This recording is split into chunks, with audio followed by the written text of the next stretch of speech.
Hi friends, आज मुझे जाना है इंडियन एम्बेसी क्योंकि मेरे पासपोर्ट रिन्यू हमें करवाने हैं। तो आज हम चलते हैं इंडियन एम्बेसी इन दोहा। तो अभी मैं अपनी कैब का वेट कर रही हूँ और इंडियन एम्बेसी के कुछ रूल्स चेंज हुए हैं इनकी फ़ोटो को लेके और जो फॉर्म है उसे अपलोड करने से रिलेटेड। तो ये सारी चीज़ें मैं आज आपको बताती हूँ क्योंकि मैं आज इंडियन एम्बेसी गई थी और वहाँ जाके मुझे कुछ चेंजेस का यहाँ पता चला क्योंकि मुझे पहले नहीं पता था। और आज के दिन मेरा काम एक्चुअली नहीं हो पाया।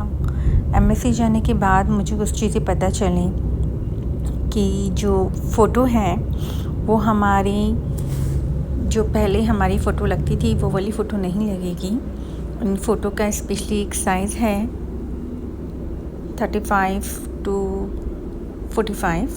इससे रिलेटेड इतनी ही फ़ोटो आपकी आनी चाहिए और आपका पूरा फेस दिखना चाहिए। जो सिर्फ फेस की ही फ़ोटो थोड़े अच्छे से बड़े से लेते हैं। तो इसकी फ़ोटो मैंने अभी आपको आगे दे रखी है जिसमें कि मैं आपको बताऊंगी।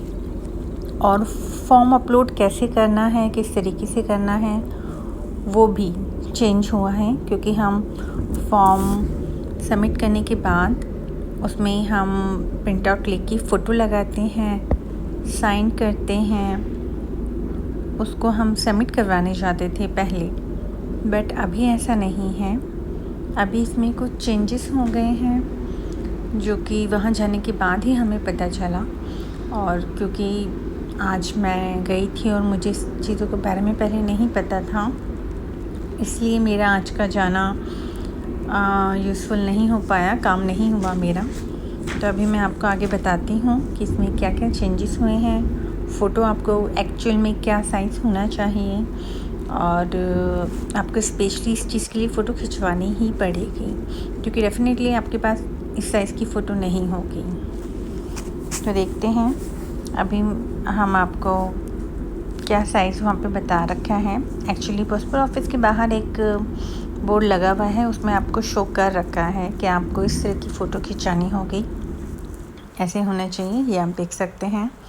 इसमें कुछ जो ऊपर फ़ोटोज़ दे रखी हैं उस टाइप की फ़ोटो आपको नहीं चाहिए, आपको ऐसी फ़ोटो ही चाहिए। लेकिन इस फॉर्म में आपकी फ़ोटो चिपकी हुई नहीं होनी चाहिए। इन फ़ोटो और सिग्नेचर दोनों को ही आपको स्कैन करना है, स्कैन करके फॉर्म में डालना है। उसके बाद दोबारा आपको उसका प्रिंट आउट लेना है। उसके बाद ही आप इन फॉर्म को जमा करेंगे क्योंकि ये इंडियन रूल्स अभी हाल ही में चेंज हुए हैं, इसलिए किसी को भी नहीं पता। और अगर आपका बच्चा माइनर है उसके लिए भी एक फॉर्म है जो कि एनेक्स डी करके एक फॉर्म है। एनेक्स डी फॉर्म भी आपको सामने भरना होगा बच्चे के लिए। और इसके साथ साथ ही मदर और फादर दोनों के ही ओरिजिनल पासपोर्ट आपके पास होनी चाहिए, ओरिजिनल कतर आईडी आपके पास होनी चाहिए। कोई भी एक पेरेंट्स वहाँ जाके इसको जमा कर सकता है, लेकिन फॉर्म में फ़ोटो चिपकी भी नहीं होनी चाहिए। फॉर्म अपलोड होना चाहिए फ़ोटो और सिग्नेचर के साथ ऑनलाइन, और उसको प्रिंट आउट करके आप उसे जमा करेंगे। अदरवाइज़ आपको नॉर्मल फॉर्म अगर आप लेके जाते हैं उसमें अपनी फ़ोटो चिपकाते हैं फिर आप साइन करते हैं, वो सबमिट नहीं आप कर सकते हैं अभी। तो ये कंपलसरी है कि आपको फ़ोटो और साइन दोनों ही ऑनलाइन ही अपलोड करना होगा और उसकी फ़ोटोकॉपी आपको वहाँ सबमिट करनी होगी। साइन में भी ये है कि साइन आप सिर्फ बॉक्स के अंदर ही करेंगे, बॉक्स के बाहर आपका साइन नहीं होना चाहिए। आपकी सिग्नेचर की क्लियरिटी भी इसमें होनी चाहिए। और आप ध्यान दीजिएगा कि आपका जो सिग्नेचर है, आपका जो थंब प्रिंट है वो बॉक्स के अंदर ही हो और सेंटर में हो। लाइन को टच नहीं करना चाहिए, अदरवाइज़ आपका फॉर्म सबमिट नहीं हो पाएगा। इन सारी बातों का आपको ध्यान रखना है। और अगर आपका बच्चा माइनर है तो उसको लेफ़्ट हैंड का थंब ही लगाना होगा। आप इन चीज़ों को ध्यान रखिएगा। और उसके साथ आप अपना पासपोर्ट का फॉर्म रिन्यूअल के लिए दे सकते हैं।